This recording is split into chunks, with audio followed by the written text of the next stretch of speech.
साथियों, कृषि विज्ञान में आप सबका बहुत बहुत स्वागत है। साथियों, जैसा कि हम देख पा रहे हैं, आप लोग पूरा वीडियो नहीं देखते हैं, ठीक है? तो पूरा वीडियो अगर नहीं देखेंगे तो इसमें हमारा कुछ नुकसान नहीं है, लेकिन अगर आप पूरी जानकारी या पूरे सवाल को नहीं देख रहे हैं तो कहीं न कहीं आपका ही नुकसान होगा। हो सकता है कोई सवाल इसमें से मतलब कि वही सवाल हो, हूबहू हो, किसी न किसी एग्ज़ाम में आपसे पूछ लिया जाए। और जो भी सवाल हैं, ऐसे चुनिंदा सवाल हैं जो कहीं न कहीं पूछे ज़रूर जाएँगे, और अगर पूछे नहीं गए होंगे, अगर पूछे नहीं जाएँगे तो हम ये डिस्कस आपके साथ क्यों कर रहे हैं। और आप अगर सोच रहे हैं कि ये चैनल देख लें ऑथेंटिक होगा, वो चैनल देख लें ऑथेंटिक होगा, तो इस प्रकार से आप ढूँढते रहेंगे। ये ध्यान कीजिए कि कौन-सा चैनल आपको ऑथेंटिक जानकारी दे रहा है, उस चैनल के साथ बने रहिए, चाहे वो किसी का भी चैनल हो। इतनी आपसे गुज़ारिश है। और अगर ये वीडियो आपको पसंद आ रहे हैं तो इनको लाइक कीजिए और कम से कम दूसरे लोगों के पास इनको शेयर कीजिए, ताकि जो है, जो वीडियो बना रहा है उसका कम से कम कुछ मनोबल बढ़े और ज़्यादा लोगों के पास पहुँचे। हो सकता है जो वीडियो बना रहा है उसका यही मकसद हो कि कैसे वो ज़्यादा से ज़्यादा लोगों तक पहुँचकर ज़्यादा से ज़्यादा लोगों को प्रभावित करे और उनको फ़ायदा पहुँचाए। पहला सवाल है, which group belongs to fibre crops? निम्नलिखित में से कौन सा समूह रेशे वाली फसलों का है? तो पहला जो समूह आप देख पा रहे हो, ये रेशे वाली नहीं, ये सीरियल क्रॉप्स हैं। कैसी क्रॉप्स हैं? सीरियल क्रॉप्स हैं। दूसरा ग्रुप जो आप देख पा रहे हैं वो कैसा है? दलहनी वाला है। कैसा है? लेग्यूम्स ग्रुप है। लेग्यूम्स ग्रुप है, ठीक है। और जो लास्ट वाला है डी, ये आपका ऑयल ग्रुप है, ठीक है। सरसों, मूंगफली, सोयाबीन सभी में से ऑयल आपको प्राप्त होता है, तो ये ऑयल क्रॉप्स वाला ग्रुप है। तो जो फाइबर वाला ग्रुप है वो हमारा कौन सा है? सी ग्रुप है। कौन सा ग्रुप है? सी ग्रुप है, जिसमें कौन कौन दिए हैं? Sunn hemp, jute, cotton. यानी सनई, जूट, कपास। सनाई लिखा है, इसको सनई कहते हैं। क्या कहते हैं? सनई, जूट, कपास। तो इसका सही आंसर हो जाएगा आपका answer C, sunn hemp, jute, cotton. इनमें से जो सबसे अच्छा रेशा जो आपको प्राप्त होता है वो जूट और सनई से प्राप्त होता है। जैसा कि हमने पहले बताया कि ऊपर जो है वो अनाज वाला ग्रुप दिया था, और जो सबसे नीचे था वो तेल वाला था, और ये जो चना मटर है ये कैसा है? दलहन कुल है। तो आपका जो जूट, सनहेम्प और कॉटन वाला था, वही ग्रुप जो है फाइबर क्रॉप्स वाला ग्रुप है। सवाल नंबर 2 कह रहा है, triticale is developed by hybridisation between which two crops? Triticale किन दो फसलों के बीच संकरण करके बनाई गई है या विकसित की गई है? तो राइस और वीट, तो इसमें राइस है, इसके वजह से ये गलत हो गया। और इसमें बार्ले ओट है तो ये दोनों के वजह से गलत हो गया, और इसमें मेज है तो इसके वजह से ये गलत हो गया। जो सही आंसर आपका हो जाएगा वो क्या हो जाएगा? वीट एंड राई। यानी वीट को क्रॉस किससे कराया गया? वीट को क्रॉस कराया गया राई से। तो हमारा क्या बना? तो हमारा डेवलप हुआ ट्रिटिकेल, ठीक है। क्या डेवलप हुआ? ट्रिटिकेल। इसलिए हमारा जो सही आंसर है वो बी हो जाएगा, वीट एंड राई। ये जो ट्रिटिकेल है, ये triticale first man made serial है। ट्रिटिकेल क्या है? फर्स्ट मैन मेड सीरियल है, यानी सीरियल में ऐसा पहला सीरियल है जो मानव निर्मित है, नेचुरल नहीं है। इसको सिंथेटिक करके, सिंथेसिस करके बनाया गया है। इसमें जो है गेहूं की उच्च पैदावार को शामिल किया गया है, और राई जो प्रतिकूल परिस्थितियों यानी एडवर्स कंडीशन में अपने आप को जीवित रख पाने की जो इसके अंदर प्रतिभा है उसको लिया गया है। इसी वजह से इसको ट्रिटिकल और सिकल सीरियल के बीच में क्रॉस करके बनाया गया है। राई का नाम क्या है? बोटेनिकल सिकल सीरियल, और गेहूं का ट्रिटिकम। अगला सवाल है, 1 cumec of water flow per hour is equal to how many litres. 1 घंटे में 1 क्यूमेक जल का आयतन कितने लीटर होगा, यानी 1 घंटे में 1 क्यूमेक जल कितने लीटर के बराबर होगा। तो इसका सही आंसर हो जाएगा कितना, 3.6 गुणे 10 की घात 6 लीटर। आगे इसको कैसे कैलकुलेट करते हैं समझते हैं। 1 क्यूमेक का अर्थ होता है 1 मीटर प्रति सेकेंड, यानी 1 मीटर क्यूब प्रति सेकेंड, जिसको 1 क्यूबिक मीटर प्रति सेकेंड भी कहते हैं। और 1 मीटर क्यूब में जो पानी आपका आता है वो इकाई, दहाई, सैकड़ा, हजार, 1000 लीटर पानी आता है, ठीक है। और 1 घंटे में टाइम कितना होता है, क्योंकि 1 घंटे में हमको बताना है, तो 1 घंटे में टाइम होता है 3600 सेकेंड। कितना होता है, 3600 सेकेंड। अगर इसको आपस में मल्टीप्लाई करोगे तो जो हमारा बनेगा बराबर करके ये बनेगा 3, 6 के बाद में हमें लगाना पड़ेगा 2, 3, 4, 5 जीरो। अगर हम इसको पावर में लिखेंगे तो क्या लिखेंगे, 3.6 गुणे 10 की घात 6। क्या हो जाएगा, 10 की घात 6, क्योंकि यहाँ पर 5 जीरो हैं और 1 पॉइंट यहाँ पर आ गया, तो यहाँ पर 10 की घात कितना हो गया, 6 लीटर। इस प्रकार हम इसको कैलकुलेट कर सकते हैं कि 1 क्यूमक में कितने लीटर होते हैं। तो कितने होते हैं, 3.6 गुणे 10 की घात 6 लीटर। अगला सवाल है, in delayed monsoon area spreading groundnut varieties is suitable because. जहाँ वर्षा देर से आती है वहाँ मूंगफली फैलने वाली प्रजातियाँ उपयुक्त क्यों होती हैं। मूंगफली की फैलने वाली प्रजातियाँ उपयुक्त क्यों होती हैं। ये टाइपिंग एरर है, यहाँ फैलाना है, फैलाना नहीं, फैलने वाली मूंगफली की प्रजातियाँ क्यों उपयुक्त हैं। क्या वो हाई यील्ड देती हैं, नहीं, वो इस वजह से उपयुक्त हैं क्योंकि उसमें डोरमेंसी पाई जाती है। ये जो स्प्रेडिंग टाइप ग्राउंड नट की वैरायटीज़ होती हैं इसमें डोरमेंसी यानी बीजों में सुसुप्तावस्था पाई जाती है, जिसके वजह से ये ज़मीन में बुआई कर दी जाती है और जो है ये ज़मीन में पड़ी रहती हैं, और जब भी मानसून आता है तो ये जमना शुरू होती हैं। और अगर बंच टाइप वाली हम लगा दें तो बंच टाइप में डोरमेंसी पाई नहीं जाती है, तो क्या करेंगे, सड़ जाएंगे उसके बीज, यानी उसके जो दाने हैं मूंगफली के वो सड़ जाएंगे, जो बीज के रूप में हम यूज करते हैं। इसीलिए जिसमें मानसून जहाँ देर से आता है वहाँ पर स्प्रेडिंग टाइप वाली मूंगफली की किस्मों को हम प्रयोग करते हैं। सवाल नंबर 5 है, what is the weight of half mole of water. जल के आधे मोल का भार कितना होता है, ठीक है। तो इसका सही आंसर हो जाएगा 9 ग्राम। क्या हो जाएगा, 9 ग्राम। ये कैसे आता है आगे इसको हम समझते हैं कैसे आएगा, ठीक है।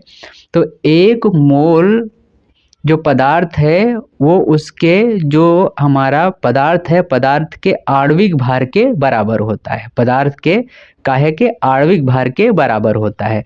तो हमारा H2O क्या है, ये जल का फार्मूला है, और इसके आणविक भार कितना हो जाएगा। अब देखो, हाइड्रोजन का आणविक भार 1 है और 2 हाइड्रोजन के अणु हैं, तो 1 को 2 से गुणा कर देंगे। प्लस में ऑक्सीजन कितना है, ऑक्सीजन का होता है हमारा 16, तो 16 और 2 कितना हो जाएगा, 18, ठीक है।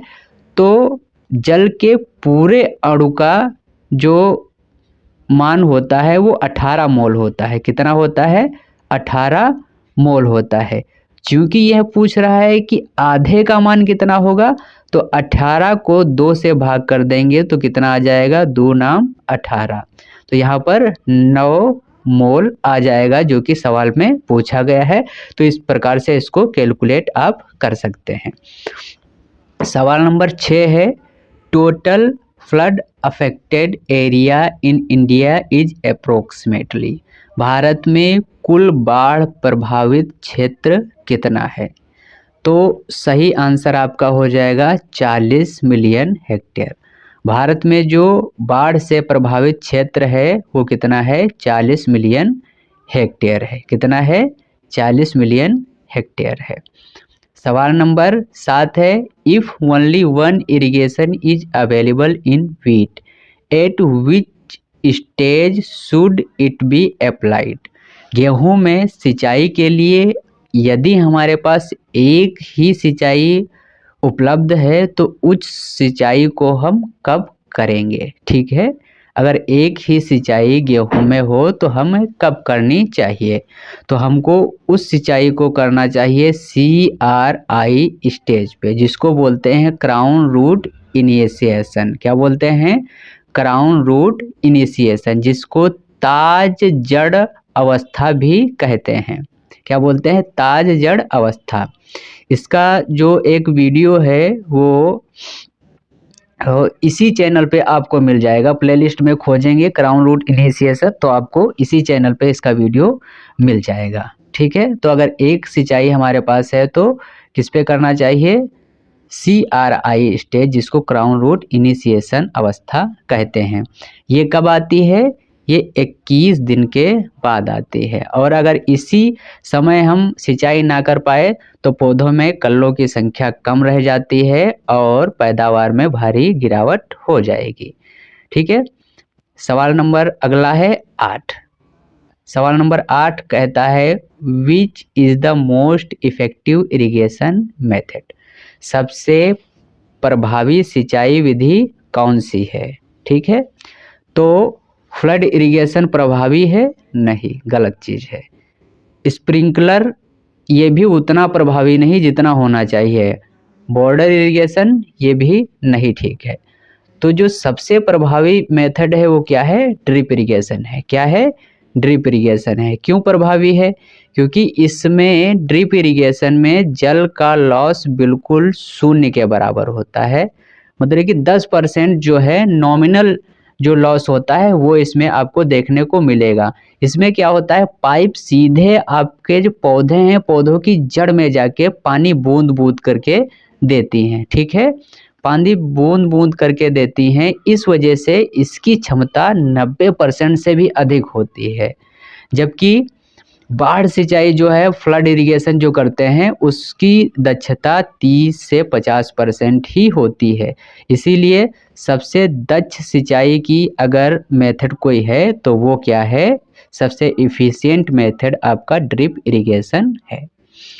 सवाल नंबर 9 है, which is saturated fatty acid? ठीक है, which is saturated fatty acid.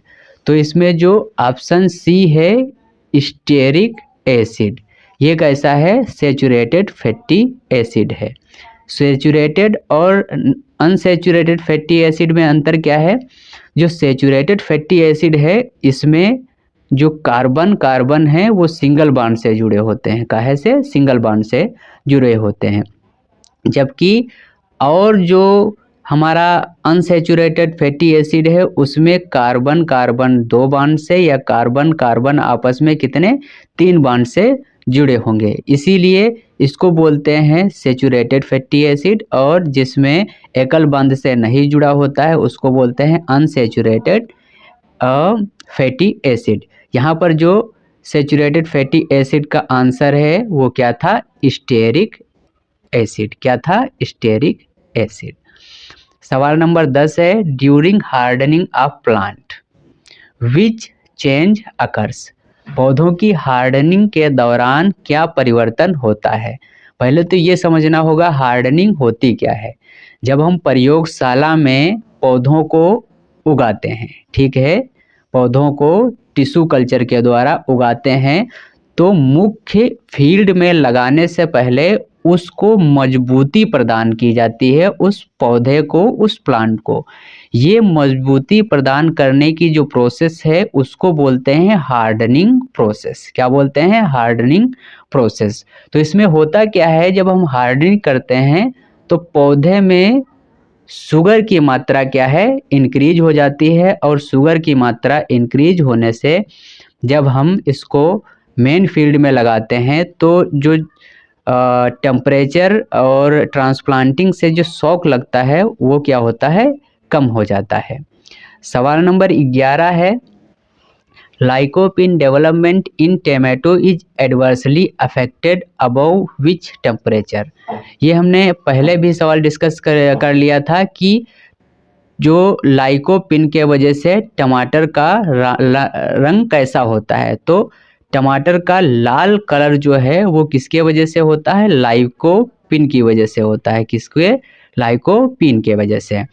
और इसका ये जो कलर सही नहीं बनेगा तो अगर हमारा टेम्परेचर 30 डिग्री सेंटीग्रेड से ऊपर आ गया तो इसमें जो ये लाइकोपिन डेवलपमेंट है इस पे बहुत बुरा प्रभाव पड़ता है। तो सही आंसर हो जाएगा 30 डिग्री सेंटीग्रेड से ऊपर। ठीक है। सवाल नंबर 12 है, which chemical is used to increase fruit set in tomato.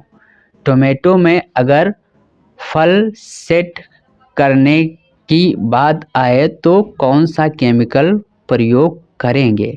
Fruit setting से मतलब क्या होता है कि उसके जो फूल हैं वो ज़्यादा झड़े ना, और जब फूल ज़्यादा नहीं गिरेंगे तो हमारे फल ज़्यादा आएंगे तो प्रोडक्शन हमारा ज़्यादा होगा।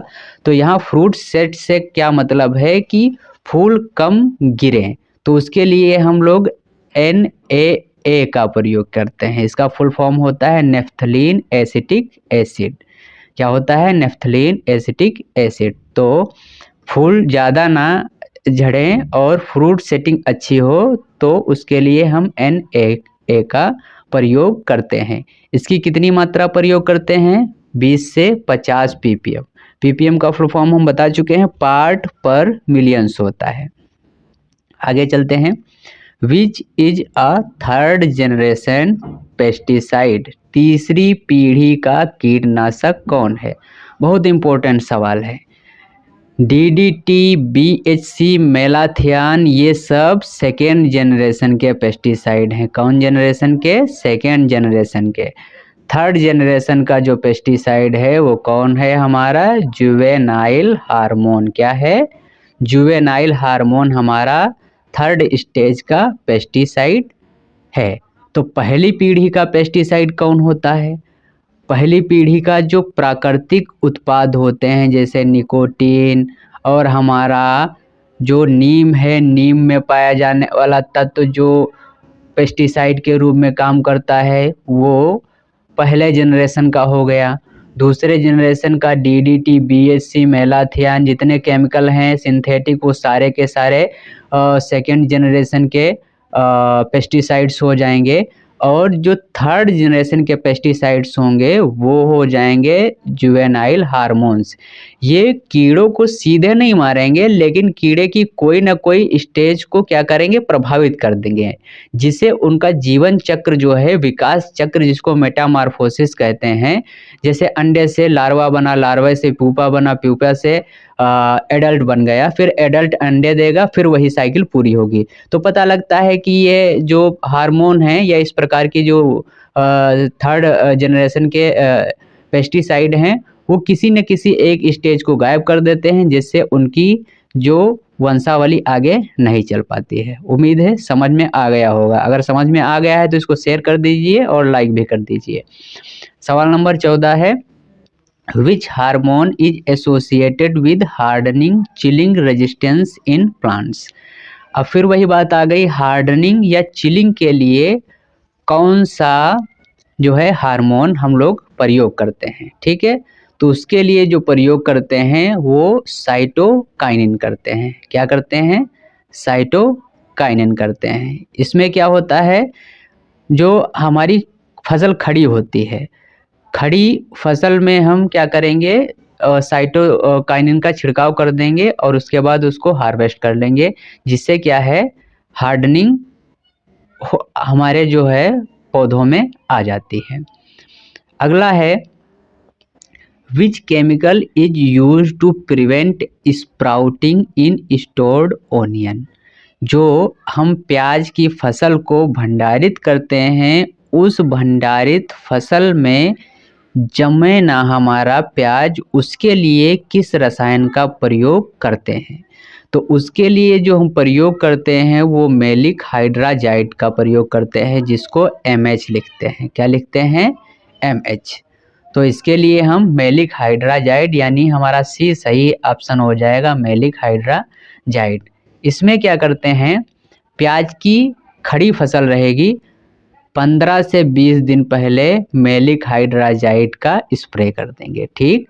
और स्प्रे करने के बाद हम क्या करेंगे, फिर प्याज को खुदाई करके उसको अच्छी तरीके से थोड़ा सुखा लेंगे अच्छी तरीके से, और फिर उसको क्या कर देंगे, भंडारित कर देंगे। तो जमने से बचाने के लिए जिस रसायन का प्रयोग किया जाता है वो मैलिक हाइड्राजाइड है।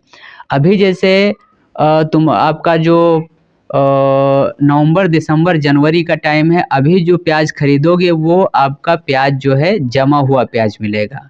तो उसी जमे हुए प्याज की समस्या को ख़त्म करने के लिए MH का प्रयोग किया जाता है। Carrot is a primary source of, गाजर किसका प्रमुख स्रोत है? ठीक है, किसका प्रमुख स्रोत है? विटामिन C का नहीं है, आयरन का नहीं है, प्रोटीन का भी नहीं है। जो स्रोत है वो किसका है? कैरोटीन का।